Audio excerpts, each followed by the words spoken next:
forum de Midi Première. Fabrice Lambert. Merci de nous suivre. Rendez-vous donc à 13h pour le journal. Début d'année, bien sûr, le temps des résolutions. Pour certaines personnes, l'intention est d'aller un peu plus loin que ces simples résolutions. Changer de métier, changer de vie carrément. Les chiffres du malaise au travail sont importants. On parle du burn-out professionnel, le burn-out parental également. Alors, la violence émotionnelle semble forte en ce moment. On va en parler jusqu'à 13h. C'est sans doute ce qui explique le succès du courant de pensée lié à ce qu'on appelle l'éveil intérieur. Beaucoup de conférences, notamment à Bruxelles, se donnent et font en salle comble. Pourquoi ces conférences fonctionnent? Quels sont les objectifs des outils donnés par ces méthodes de la sérénité, de la puissance intérieure? Quelles sont les entreprises qui peuvent aussi s'inscrire dans cette dynamique? On va en parler jusqu'à 13h. La page Facebook de l'émission, il y a 2-3 questions qui nous sont déjà parvenues. Je vais vous les poser. Mais avant cela, mes invités qui ont connu tous les trois un changement intérieur, un changement de vie. Véronique Dudekem-Dacoz, merci d'être là avec nous. Bonjour. Bonjour. Vous êtes coach, vous parlerez, je vous laisserai parler sur votre parcours personnel. Vous avez connu un burn-out professionnel. Depuis, vous donnez des séances de coaching individuel, des personnes qui veulent sortir d'un burn-out ou bien retrouver une nouvelle carrière. On en parlera avec vous. Et puis, un couple qui est avec nous, c'est Nicolas De Vic. Bonjour. Bonjour. Et Sandrine Van Den Bosch, Bonjour. Alors Nicolas est ingénieur, vous avez créé avec Sandrine Mindstep.tv, c'est une plateforme, vous expliquerez avec vos mots ce que c'est au juste, plateforme qui donne des conseils, qui gonfle une communauté à Bruxelles mais aussi ailleurs, dans la francophonie, pour toutes ces personnes qui souhaitent apporter un changement dans leur vie. Et Sandrine Van Den Bosch, vous êtes psychologue de formation. Vous avez tous les deux fait un switch dans votre vie. Alors qui veut d'abord me parler de son histoire personnelle? Sandrine Van Den Bosch, qu'est-ce qui s'est passé dans votre vie? Alors, je suis psychologue de formation, donc j'ai étudié à l'université et puis j'ai travaillé pendant 7 ans dans un hôpital et il y a un moment, j'ai perdu du sens dans ce que je faisais et par rapport à l'environnement dans lequel je travaillais. Et donc, j'ai eu envie de devenir mon propre patron quelque part, de pouvoir devenir plus indépendante et devenir plus entrepreneuse de la valeur que j'avais envie d'apporter dans le monde. Et vous sentiez qu'il y avait un changement qui était nécessaire, soit parce qu'on se sent en burn-out ou bien il y a une volonté vraiment de retrouver du sens, il fallait changer? Oui, il y a un moment, je suis passée par une crise et c'était la limite avant le burn-out et je pense que j'ai eu la chance de pouvoir prendre les choses juste avant. Alors 3 questions sur Facebook et puis je parle avec l'histoire de Nicolas aussi, qui est une histoire personnelle qui vous est liée à Sandrine. Quelqu'un me dit, serait-il trop vieux de continuer des études supérieures après 51 ans? On essaiera d'en parler. C'est sûr que le coaching a créé des emplois et des vocations, ceux des coachs. On verra ce que notre coach en pense. Et puis quelqu'un nous dit, pas besoin de coaching, un peu de volonté et de persévérance. Je me suis formé et j'ai changé de job à 50 ans. Alors Nicolas De Vic, comment est-ce qu'on arrive à vouloir changer de travail dans votre cas? Donc moi j'ai travaillé pendant 8 ans comme ingénieur pour des petites, des moyennes, des grosses entreprises et je me suis senti un jour coincé sur une autoroute. Vraiment, vous savez, on a parfois cette expérience, on se dit, est-ce que je reste dans l'embouteillage ou est-ce que je risque de sortir de cette autoroute pour m'expérimenter à d'autres chemins de campagne au risque de me perdre? Et moi j'étais dans cette situation complètement coincée.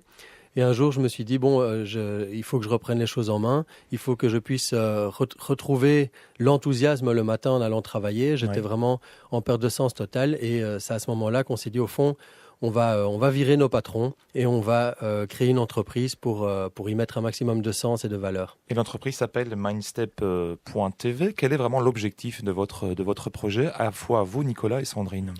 Mais donc, comme tu l'as dit, c'est à la fois une plateforme de développement personnel qui rassemble des gens qui ont compris qu'avant de pouvoir changer le monde, il fallait pouvoir se changer soi-même.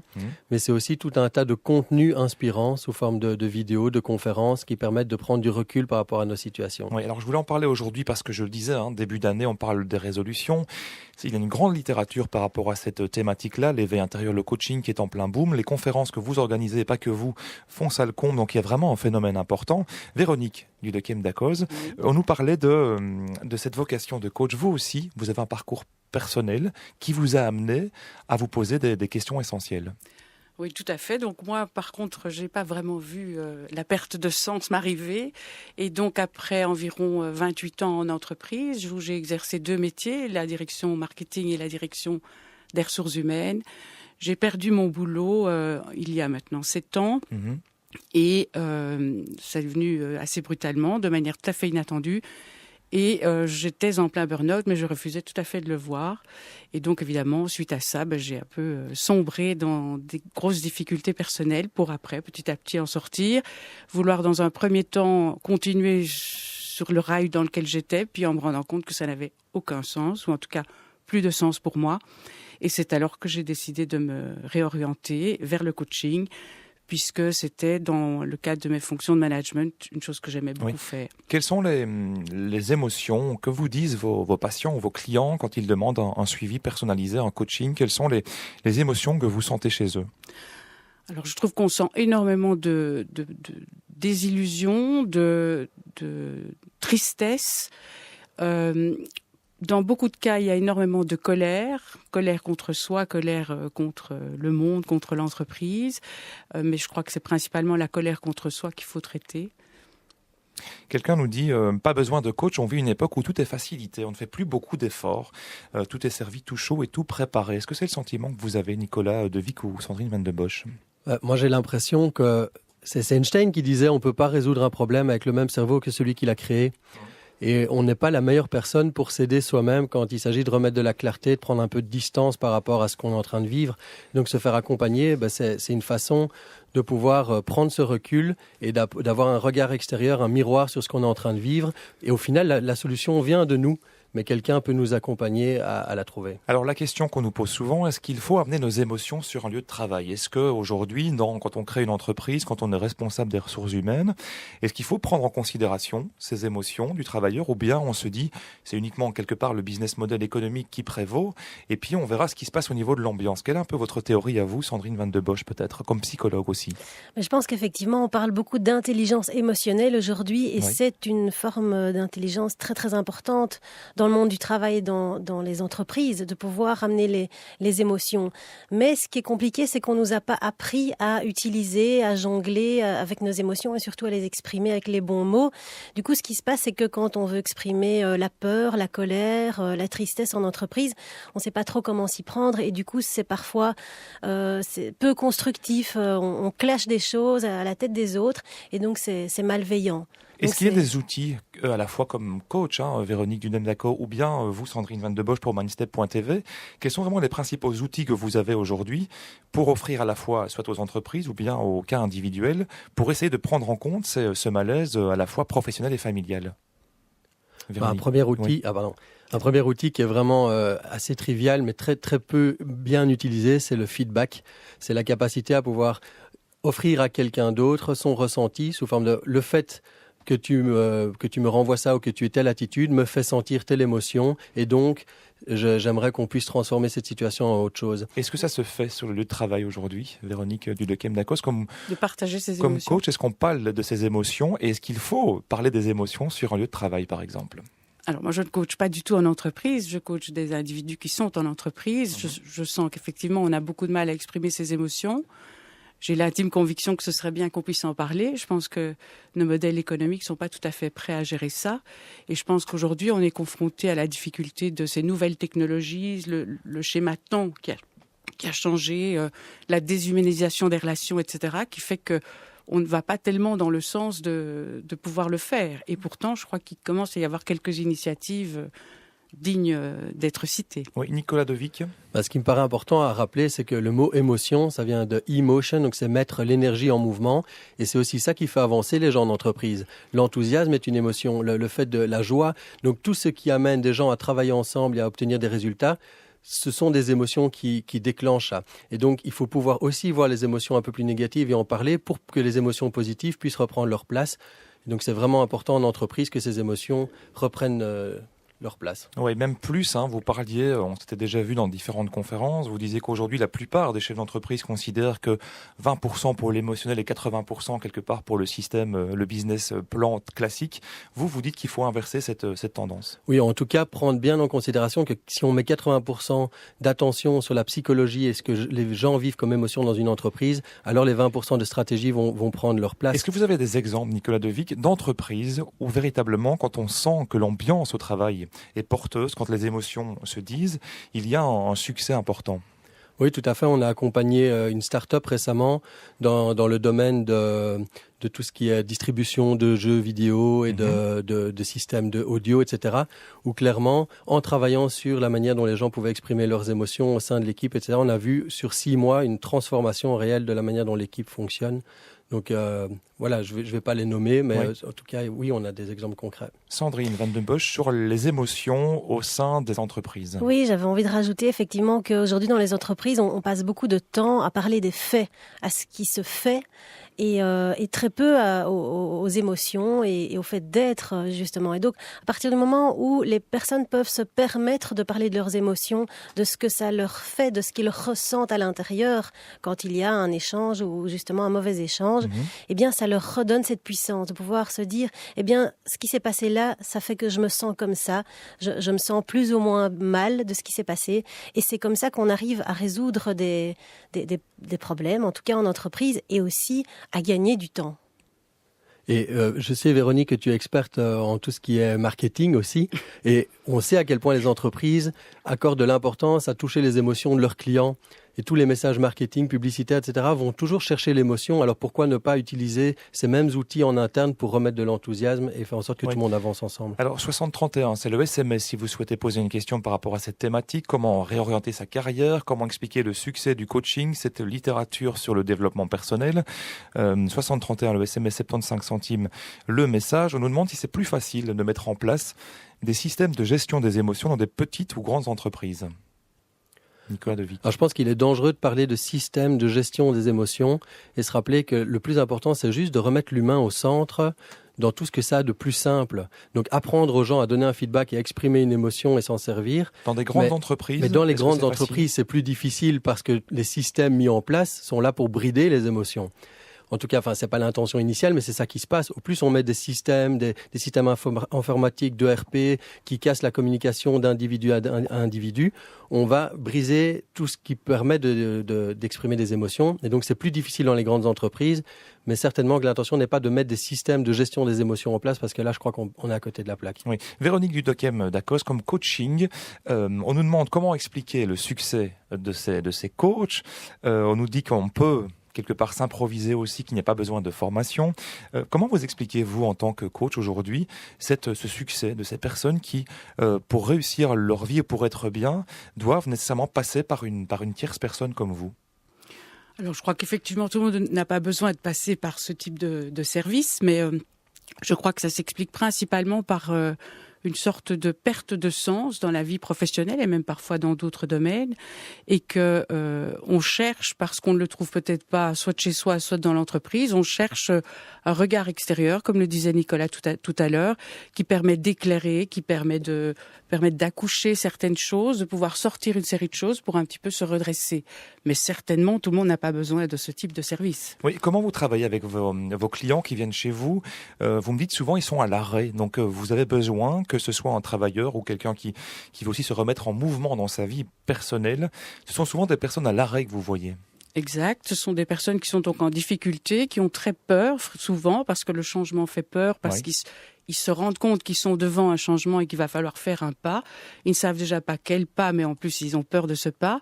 Et donc on essaye, je pense, dans un premier temps de les accueillir, de les entendre, parce que c'est souvent dans les premières démarches qu'on perçoit où est la demande. Il faut absolument très clairement percevoir ce qui est attendu par la personne qui prend contact avec vous. Oui. Et ensuite, je travaille toujours sur une revisite du parcours de la personne à tout égard, que ce soit ses valeurs, que ce soit son histoire, ses expériences, ses compétences, pour un petit peu réassurer une sorte d'alignement, des fondations qui sont souvent là, mais qu'on a un peu égaré ou qu'on n'a jamais visité. Il y a 2-3 questions qui nous parviennent encore sur le coaching, on en reparlera tout à l'heure. Sandrine Van den Bosch, vous souhaitez intervenir sur le succès peut-être. Comment expliquer ce succès à la fois de cette littérature et puis les conférences que vous donnez, on en parlera aussi, qui font généralement ça le comble aujourd'hui.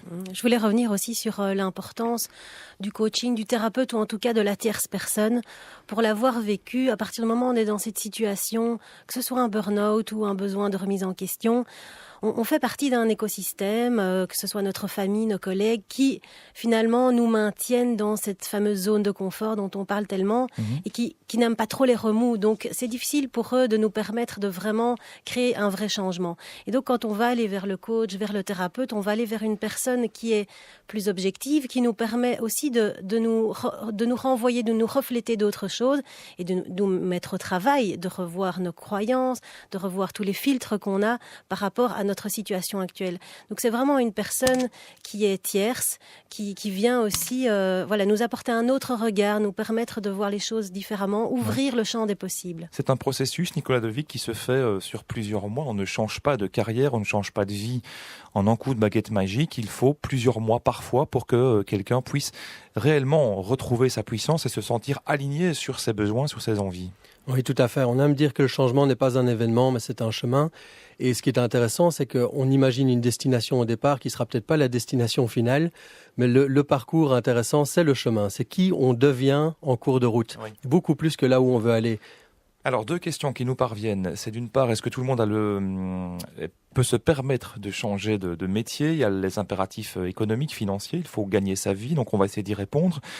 Quelqu'un voulait aussi, Irène disait sur Facebook, attention de ne pas mélanger émotion en entreprise et rentabilité marketing. Attention, ça me fait un petit peu peur, nous dit-elle. Nicolas Devic, comment est-ce qu'on peut répondre à cette interpellation d'une auditrice qui dit, oui, émotion et rentabilité, je vois pas très bien de quoi vous parlez. Non, ce que je voulais simplement dire, c'est que ce qui nous met en mouvement, nous, en tant qu'êtres humains, ce sont des émotions et que c'est important d'en prendre soin au sein d'une structure. Donc, je parlais pas de lier les émotions à la rentabilité. Je dis que c'est ce qui se fait dans le monde du marketing et de la publicité pour mettre les gens en mouvement et qu'on passe à côté de cette possibilité-là quand il s'agit de mettre des gens ensemble à travailler sur un projet commun. Oui, Sandrine Van de Bosch, sur cette question-là, sur le mélange en entreprise, la prise en compte des émotions et quelque part le succès ou la rentabilité d'une entreprise. Moi, je suis persuadée que c'est justement par les émotions que tout va passer et qu'on peut se retrouver dans qui on est, faire passer les messages forts et de pouvoir apporter une vraie valeur dans l'entreprise dans laquelle on travaille. C'est quand on se sent bien à sa place au boulot que vous avez le sentiment qu'on participe à la réussite de l'entreprise. Tout à fait. C'est comme ça qu'on apporte le mieux sa pierre à l'édifice. Oui, Nicolas Devic. Oui, puis on rentre dans un cercle vertueux. Il ne faut pas oublier qu'une entreprise, à un moment, doit être rentable pour pouvoir offrir sa valeur au monde. Et donc, il faut que les personnes à l'intérieur de l'entreprise puissent s'y retrouver pour que tout ça tourne. Sinon... Voilà, j'espère qu'on a répondu plus ou moins à l'interpellation de l'auditrice. Véronique Dudekem, comme coach. Ce que tu disais, c'est que beaucoup de gens, tout le monde ne peut pas se permettre de changer de métier, certes, mais il ne s'agit pas toujours de changer de métier. Il s'agit parfois de s'adapter et de trouver un contexte, par exemple, qui convient davantage à la personne pour exercer le même métier. Où il s'agit même parfois, il y a de plus en plus d'entreprises qui accueillent des personnes, par exemple, en burn-out, après leur burn-out, et qui mettent en place toute une série de choses leur permettant de continuer à vivre dans l'entreprise dans laquelle ils étaient. Oui, quelqu'un nous demandait si, financièrement, c'est parfois pas toujours facile quand on est en demande de changement. Comment est-ce qu'on met en place réellement ce grand saut vers l'inconnu aussi financier, Nicolas Devic? Eh bien, c'est justement en faisant en sorte que ce soit pas un trop grand saut. Donc l'idée, c'est de pouvoir faire un premier petit changement, un premier pas sur un chemin de réinvention, sans tout plaquer du jour au lendemain, sans se mettre dans une situation financière impossible. Et il y a des possibilités aujourd'hui, que ce soit de se mettre en indépendant complémentaire ou de développer une passion à côté, même non rémunérée dans un premier temps, et voir comment les choses évoluent. Et c'est en chemin que les choses se mettent en place. Et un point important aussi, c'est qu'on parle beaucoup depuis le début de l'émission de gens qui sont en difficulté, en burn-out, etc. Oui. Mais il y a tout un tas de personnes qui sont relativement confortables dans leur boulot, mais qui ont envie d'aller plus à la rencontre de qui ils sont et de leur enthousiasme et de leur passion. C'est parfois des simples frustrations ou le sentiment qu'on n'est pas vraiment à sa place et qu'ils veulent aller plus loin. Voilà, exactement. En tout cas, le ressenti qu'on est un peu à côté de sa vie. Il y a des gens qui ont un chouette boulot, mais qui sont juste à côté de leur pompe. Et là, le coaching a énormément d'impact aussi dans la possibilité d'accompagner les gens vers la meilleure version d'eux-mêmes et aller dans une logique de performance et de développement personnel qui est tout aussi intéressante que de sortir quelqu'un du burn-out. Alors justement, on reste dans le burn-out parce qu'il y a 2-3 questions là-dessus. Philippe nous dit sur la page Facebook, c'est celui qui a le temps de se dire qu'il est en burn-out n'est pas véritablement en burn-out. Qu'en pense la coach? Ouais, écoutez, donc, je ne suis pas une spécialiste de burn-out, mais en tout cas, j'accompagne beaucoup de gens qui sont en burn-out. Il y a différents degrés de burn-out, c'est tout à fait reconnu aujourd'hui. Bien sûr, oui. Et donc, je pense que y a des gens qui sont vraiment en situation où seuls, ils n'auront pas la possibilité de s'en sortir tout seuls. En tout cas, le coach n'est pas le seul acteur dans ce type de phénomène. Et donc, moi, je veille toujours à travailler avec des gens qui se font parallèlement accompagner au niveau psychologique, puisque je ne suis pas psychologue. Et je pense que c'est une approche justement plurielle qui permet d'aider les gens qui sont en burn-out. Maintenant, il y a des burn-out légers. C'est tout à fait évident et reconnu. Et des gens sont parfois mis en congé de maladie pour 1, 2, 3 semaines, je ne sais pas, et après, tout rentre dans l'ordre. Oui. Mais il y a des cas bien plus graves. Alors, le temps passe comme d'habitude. Le succès des conférences que vous organisez, on va essayer d'en parler. Sandrine Van de Bosch aussi sur un outil. Vous êtes donc, vous psychologue, vous avez confondé mindstep.tv. Vous m'avez dit, en préparant l'émission, qu'il y avait aussi une rencontre avec un outil intéressant qui s'appelle le Business Model You. On en parle de plus en plus. Qu'est-ce que c'est au juste ? Donc en fait, il s'agit d'un outil visuel qui est comme un grand tableau qui nous permet de faire une photo de notre situation actuelle. Donc il y a 9 blocs sur ce tableau et ça nous permet de nous rendre compte de qu'est-ce qu'on fait, qui on est maintenant. Et l'idée, c'est de pouvoir, à travers ces 9 blocs, en utilisant des post-it qu'on va pouvoir déplacer. Donc c'est un outil qui est très flexible, qui nous permet de travailler sur la situation désirée, celle qu'on voudrait obtenir. Donc il y a le business model pour l'entreprise, classique que l'on connaît. Là, c'est plutôt pour sa propre vie. Ça paraît peut-être étonnant, Nicolas Dehic. Oui, et si chacun de nous était une forme de micro-entreprise qui a de la valeur à offrir à des clients, nous on aime dans ces ateliers-là, Business Model You, de rappeler aux gens, même employés, que leur patron est simplement leur client du moment, à qui ils sont là pour offrir de la valeur et ils sont payés en retour de la valeur offerte. Donc les gens ne sont pas payés à être juste là, à passer du temps dans une boîte, mais à offrir de la valeur. Et donc notre message, c'est de dire aux gens où on peut entreprendre notre vie, on peut se positionner comme un entrepreneur, même si on est employé dans une structure, et de pouvoir créer notre business model personnel. En tout cas, c'est interroger ses propres envies, ses propres compétences, ses centres d'intérêt. Véronique Dulequem, comme coaching, ça reste un outil qui, même d'un point de vue bon sens, peut être utile pour tout le monde. Absolument. Moi, je suis frappée par la simplicité de ce type d'outil et l'utilité que ça peut avoir à tout égard, bien sûr professionnel, mais également à titre privé, ce qui permet de se recentrer, que ce soit dans sa famille, oui. Voilà, dans son couple, par rapport même à certaines amitiés.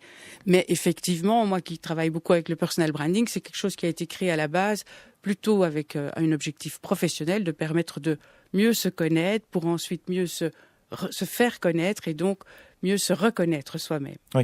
Alors, le succès de ce type de conférence, Mindstep TV, que vous représentez, a notamment invité des conférenciers à Bruxelles, à l'ULB, les salles sont toujours remplies. Sandrine Van den Bosch, comment est-ce qu'on pourrait expliquer et quelles sont vraiment les attentes de ces personnes qui sont présentes aux conférences ? Je pense qu'effectivement, il y a un attrait très très important maintenant pour tous les sujets de développement personnel. Quand on voit tous les livres qui se vendent, et puis on a énormément de conférenciers qui sont très très inspirants sur ce sujet, qui offrent de plus en plus de conférences. Donc voilà, les gens viennent vers ça, et à partir du moment où ils sont là, ce qui est important, je pense, c'est aussi de dépasser le mental, mais de pouvoir vivre des expériences. Et donc, la dernière conférence qu'on a pu organiser était une conférence expérientielle qui a permis de vivre des méditations, par exemple, quelque chose qu'on connaît très peu dans notre monde occidental, où certains le connaissent. Et donc, ça permet de descendre, ne pas rester au niveau de la tête, mais de descendre au niveau du corps et au niveau du cœur. Est-ce que c'est vraiment un effet de mode actuel qu'on connaît, Nicolas Dehic, ou bien c'est quelque chose qui est en train de se mettre en place progressivement et qui est une sorte d'outil pour gérer une société occidentale qui, par bien des égards, semble souffrir ?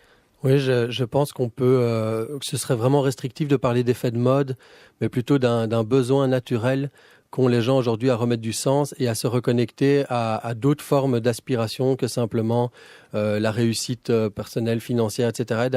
D'aller s'inspirer des spiritualités qui existent dans les autres pays, de pouvoir se reconnecter à une forme d'intériorité. La méditation est une invitation à simplement observer ce qui est et à ne pas chercher à tout contrôler. Donc il y a une forme on touche au lâcher-prise aussi, qui est un sujet très vaste et très important dans nos vies où on veut tout contrôler. On n'a pas du contrôle sur tout. Donc c'est pouvoir jongler à la fois avec j'entreprends des choses et je suis dans le respect et l'accueil de ce qui est sans vouloir tout changer Oui, vous rencontrez aussi de plus en plus de personnes qui souhaitent devenir leur propre chef d'entreprise. Pour cela, il faut être aligné sur ses envies. C'est aussi un phénomène aujourd'hui qu'on constate, ces personnes qui souhaitent entreprendre. Oui, je pense que c'est aussi une nécessité au niveau de la société. Si un maximum de personnes savent quelle valeur est-ce qu'elles sont capables d'apporter au monde et comment le mettre en œuvre, que ce soit sous forme d'entreprise unipersonnelle ou une start-up ou de l'intrapreneuriat, parce qu'on voit aussi beaucoup de gens qui entreprennent au sein des entreprises. Et en tout cas, on parle beaucoup d'émotions. Il nous reste 1 minute, Véronique Dudechem. Je vous laisse le mot de la fin parce qu'on nous demandait aussi en combien de temps parfois on peut retrouver le chemin d'une nouvelle carrière ou d'un alignement personnel. Il n'y a pas de règle, il n'y a pas de réponse absolue là-dessus. Personnellement, moi, j'accompagne des gens que je vois en général entre 6 à 8 fois, parfois plus, parfois moins. Donc, ça ne veut pas dire que le chemin est fini pour eux, mais c'est souvent des gens qui sont repartis dans une dynamique. Parfois, en quelques séances, on peut effectivement reprendre de l'élan. Merci beaucoup comme coach Véronique Dudechem. Nicolas Devic, un dernier mot rapidement. Un dernier mot, c'est qu'il existe en fait 4 portes pour installer un changement durable et aligné. Et pour ceux qui sont intéressés à pouvoir en savoir plus, on organise des ateliers en ligne gratuits, dont un le 22 décembre, qui permettra vraiment le 22 janvier, pardon, qui permettra aux gens qui veulent aller plus loin de voir comment est-ce qu'ils peuvent installer ça. Donc il y a toute l'information sur notre site web pour ça. Voilà, mindstep.tv, on parlera aussi d'outils. On mettra des outils sur notre page Facebook. Merci à vous, Nicolas Devic, pour mindstep.tv. Merci Sandrine Van de Bosch pour mindstep.tv également. Beaucoup effectivement de demandes de réorienter sa carrière en ce début d'année. Il faut pouvoir retrouver sa puissance intérieure. Nous mettrons les liens de ces conférences. Merci à vous. Le forum reviendra dès demain. Très bonne après-midi. Il est possible de réécouter sur rtbf.be/ovio. À demain. Midi 13h. Midi première. Fabrice Lambert.